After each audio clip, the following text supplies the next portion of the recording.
Fresh হয়ে খাওয়া দাওয়া করে একটু ঘুম দিলাম। ঘুম থেকে উঠে দেখি সন্ধ্যা 7টা বাজে। তো আমি উঠে হাত মুখ ধুয়ে পড়তে বসলাম। পড়া শেষ করলাম প্রায় 9টার দিকে। তারপর টিভি দেখতে দেখতে ভাত খাচ্ছিলাম। মা ও বাবা অন্য রুমে গেলেন ঘুমাতে। আমি আর আমার ছোট ভাই একসাথে ঘুমাতাম একটা রুমে।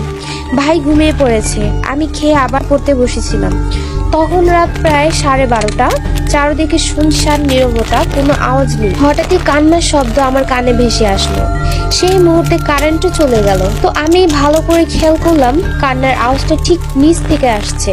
ওই মুহূর্তে নিচে গিয়ে যা দেখলাম সেটা আজও আমার মনে পড়লে গায়ের লোম খাড়া হয়ে যায়। তো যাই হোক, আমি মা বাবাকে না ডাক দিয়ে দেখতে গেলাম একাই যে কে কান্না করছে। হাতে মোমবাতি জ্বালিয়ে আস্তে আস্তে নিচে নামি। কেমন জানি একটা গন্ধ আসছিল।